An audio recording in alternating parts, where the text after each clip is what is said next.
为了对付大陆解放军的歼20隐身战斗机，台湾地区又要大放血了，试图从美国引进6架 E-2D 小型空中预警机。它靠着区6架 E-2D 就能够扭转退势吗？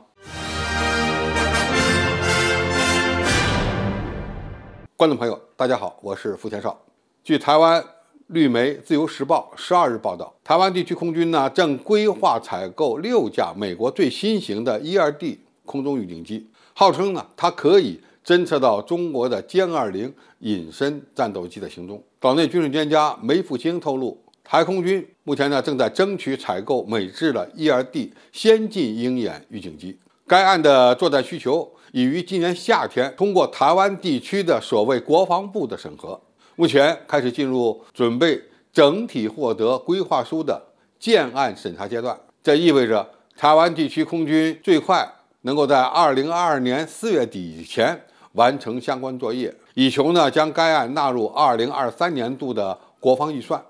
那么 E-2D 是一款什么样的空中预警机？它为什么会受到台湾地区当局的青睐呢？ E-2D 呢是由美军的舰载预警机改型而成，而且是专门为台湾地区研制生产的这么一款预警机。上个世纪50年代呢就搞出过 E1， 后来呢又升级为 E2。E2 呢先后开发出了 E2A、E2B、E2C。那么 E1 到 E2C 可以说它前后呢发展了3代。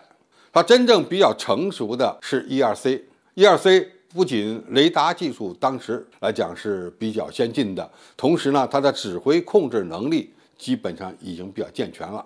但是它的雷达技术就未来战争而言已经相对落后。最近这些年呢，美国又在 E2C 的基础上开发出了具有更先进能力的 E-2D。那么 E-2D 的特点在哪里呢？它把原来的搜索雷达是吧，有从脉冲多波罗体制换成了现在的有源相阵体制。那么这样的一个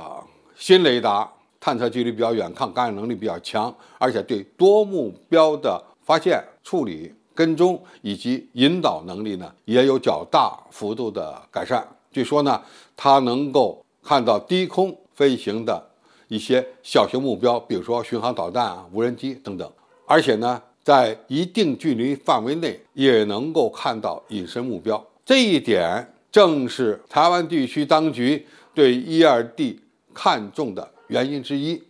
应该说，美国的这款舰载预警机啊，它采用的雷达技术还是相当不错的。但是有一点，它跟我们现在这些空中预警机所采用的预警雷达不太一样。那么关键是这款预警机是否能够发现隐身目标？理论上讲，当然是可以，因为隐身目标要想较远距离内探测到，必须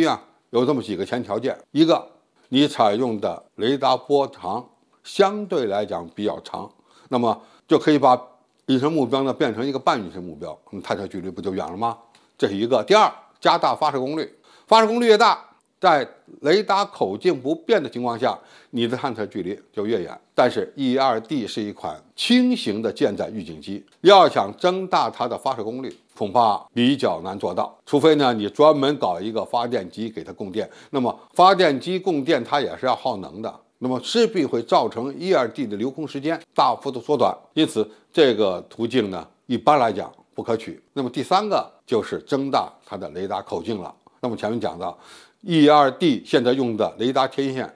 基本上是旋转的，通过这个方式呢增大它的雷达口径。但是再怎么增大，由于受到它起飞重量的限制，这个雷达也不可能搞得很大。那么在这样的情况下，即使它能够看到空中的隐身目标，相对距离也是比较近的。从这样个角度讲，完全想依靠 E-2D 这款比较先进的舰载预警机来探测空中的隐身目标，应该说还是受到了很大的限制。如果仅仅把希望寄托在这款预警机上，恐怕是很难达到目的了。因此仅只靠1-2种先进武器系统就想以武拒统，这个目的是不可能达到的。好，今天的评述就到这里，谢谢大家收看，我们下期再见。